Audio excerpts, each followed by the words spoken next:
Bom, nessa segunda parte agora, a gente vai falar, na segunda parte da aula, a gente vai falar sobre o Brasil República e como se desencadeou aí a distribuição de terra nessa época. Então, a gente vai ter ali mais ou menos em 1964 a criação do Estatuto da Terra. Dentro do Estatuto da Terra foi pautada a reforma agrária. E reforma agrária, para quem não sabe, é uma, uma redistribuição de terra improdutiva que não cumpre a sua função. Então, é a gente distribuir terra para outras pessoas, para essas pessoas fazerem essa terra ter uma produção. Porém, para a gente se ter essa redistribuição de terra, a gente vai ter a gente ter essa redistribuição de terra, a gente tem que mexer na questão do território, na questão de quem tem poder. Por que a gente tem que fazer isso? Justamente porque a gente vai tirar a terra de alguém. Logo, é pessoa que tem poder. E o poder desse indivíduo pode ser político, o poder dele pode ser é, cultural, pode ser empresarial. Então, às vezes, é muito difícil a gente mexer nessa questão justamente por tirar a terra de uma pessoa que tem grana, uma pessoa que tem poder. Então, a gente entra na questão do território. Bom, mas como que a gente entrou nesse tal desse Estatuto da Terra? Então, vamos entender um pouco. Em 1964, a gente tem um presidente que veio antes do Jango, antes do João Goulart, que o nome dele é Jânio Quadros. O Jânio Quadros, ele meio que se enganou, porque ele renunciou ao cargo achando que o povo ia falar, não, fica aí, mano, tipo, a gente não vive sem você, mas não foi o que aconteceu. Logo, quem assume é o vice. O vice do nosso presidente Jânio Quadros até o momento era o querido João Goulart, conhecido como Jango. Porém, o Jango, nessa época aí de transição, em período de Guerra Fria, ele estava fazendo uma visita diplomática na China, um país socialista. Porém, o entorno, que é os Estados Unidos, o, os militares e a elite, eram na época totalmente, ainda são, né, até hoje, era na época totalmente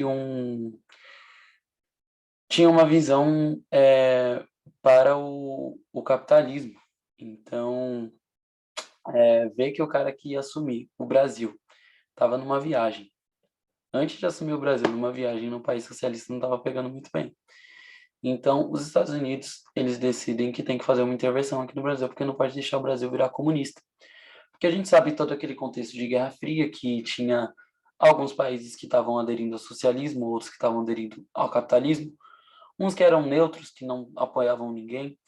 Porém, os Estados Unidos eles tinham uma força muito grande aqui no continente americano, principalmente na América do Sul. Eles tinham intervenção em quase todas as ditaduras que já aconteceram aqui. Praticamente todas, digamos. Então, até em questões de comunistas em países como Colômbia, como Peru, sempre de intervir. Então, os Estados Unidos sempre teve uma intervenção muito forte nos países aqui da América do Sul, especificamente nesse caso que a gente está falando do Brasil. Logo, o Jango, quando ele voltou, ele propôs mexer na,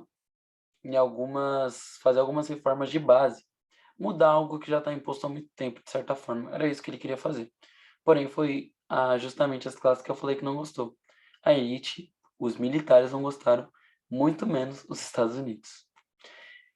Porém, o Jango, ele meteu o louco. Ele, ele era um cara bem sinistro, então ele foi e convocou uma reunião com todos os brasileiros.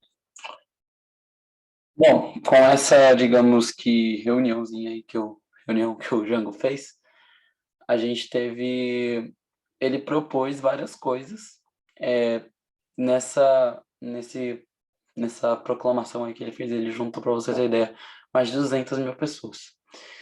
Então todo mundo ali aclamando ele falando, não, vou investir em educação, eu vou fazer reformas de base, eu vou aumentar o salário mínimo, vai ser acima da inflação, eu vou fazer a reforma agrária.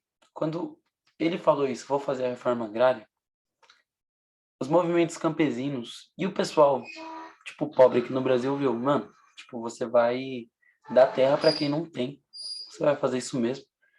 Então todo mundo apoiou muito o Jango, muito. Quem não apoiou? As elites e os militares. É. Então, obviamente, como a gente pode imaginar, o cara fala isso num país que provoca a elite e os militares, ele sofre o golpe. Então, o golpe da ditadura militar a gente tem no governo do Jango em 1964. Porém, o Jango, de certa forma, ele já tinha, digamos que, é, provocado ou já ter feito aí todo esse pessoal dos movimentos no campo com esse desejo dessa reforma agrária. Então o pessoal estava surtado ali no campo. Porém, os militares, eles não são bobos, eles tentaram acalmar o pessoal no campo falando que, obviamente, iam tentar fazer essa reforma agrária, o que, obviamente, não veio a acontecer. A gente está no ano de 2021. Estou gravando essa aula dia 16/11 e até hoje não se teve a reforma agrária aqui no Brasil. O Brasil ainda é um país que concentra muita terra na mão de poucas pessoas e um país que cada vez mais trabalha na manutenção da desigualdade. Então, é vergonhoso a gente falar de uma época que o governo usou uma reforma agrária para acalmar a população, sendo que podia ser o sonho de várias pessoas. Então, é uma coisa difícil para se dizer aqui no Brasil. Bom, então, já a ditadura, a gente finaliza aí essa parte desse terceiro momento. Então, a gente vai para o quarto momento. O quarto momento já é pós-ditadura. A gente vai criar esse quarto momento a partir de um ano que foi muito importante para o nosso país. Foi exatamente 24 anos depois do golpe, que a gente tem a Constituição de 1988. Então, esse ano vai ser também muito importante para a gente.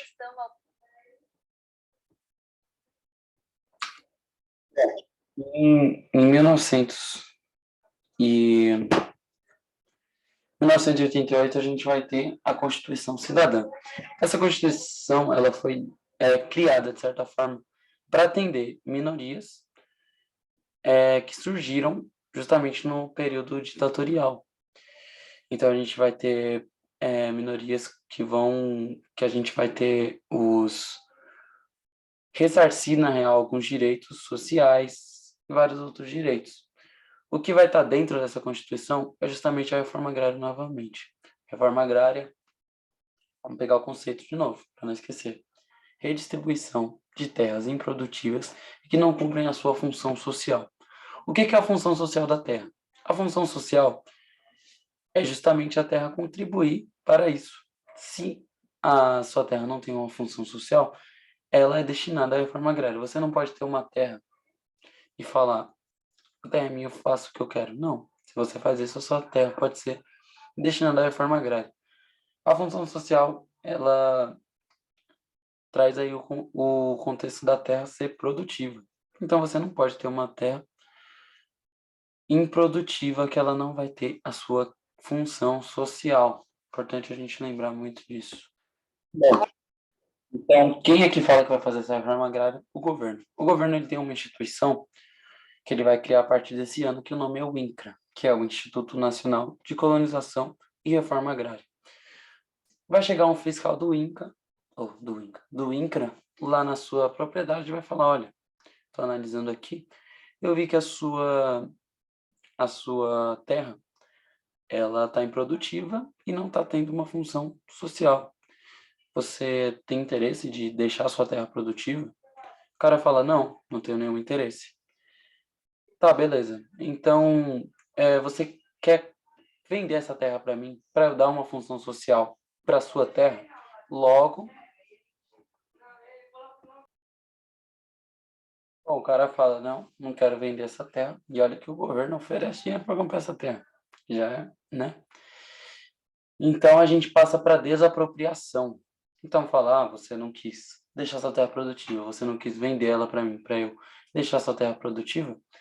Então, a gente passa para desapropriação. Porém, a desapropriação é o ponto-chave da dificuldade. Por que é tão difícil a desapropriação? É difícil a desapropriação da terra. Como eu disse, tudo uma questão de poder, uma questão de território. A gente vai mexer de quem tem poder. Quem tem poder tem dinheiro, quem tem poder tem força política. Então pensa que muitos fazendeiros podem ser prefeitos, podem ser vereadores, podem ser deputados. Então o pessoal que tem dinheiro, o pessoal que tem poder político, precisa nem ser isso, mas pode ter amigos, pode ter contatos. Logo, é muito difícil fazer isso. Então, vamos dizer que o governo consiga essa desapropriação. Chega lá e dá terra pro pobre. Pensa, o cara não tem R$ 1 no bolso, tem 7 filhos. Como é que o cara vai produzir a terra sendo que ele não tem recurso? O governo tem que dar esse subsídio também, dar o recurso para o cara trabalhar. Senão não vai ter adiantado de nada. Logo, o cara ganha a terra, não tem o recurso para tratar essa terra, ele vai trabalhar onde ele tem oportunidade, ele vai fazer o êxodo rural, vai sair do campo e vai para a cidade e vai vender essa terra para ele ter um pontapé inicial para viver nessa cidade. Para quem que você acha que o cara vai vender a terra? Para o fazendeiro, que ainda vai vender por um preço muito mais barato do que talvez o cara tenha vendido. Então, o fazendeiro com grana vai ter lucrado em cima do governo ainda. Então, gente, não é só fazer o da terra para pobre, o governo tem que subsidiar, tem que colocar grana, investir, fazer um financiamento de crédito, para o cara, no mínimo, conseguir dar uma função ali para aquela terra. Porque senão, pensa que vai voltar para terra improdutiva, ou vai fazer essa venda. Então, fica nesse ciclo vicioso. E é o que eu falei anteriormente, o Brasil até hoje não teve essa reforma agrária, porque a gente fica nesse ciclo, não sai disso, às vezes nem entra nesse ciclo, nem se tem aí o trabalho do INCRA fazer a função dele. E a gente fica nesse ciclo que não sai do lugar, que não vai para lugar nenhum. Bom, pessoal, essa foi a aula. Eu dividi a aula em 2 partes, porque deu um problema no primeiro vídeo, mas está o tempo certinho.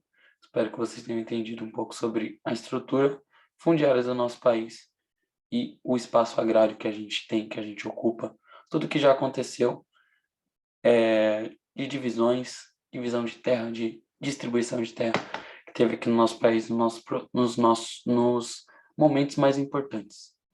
Beleza? Espero que tenham gostado.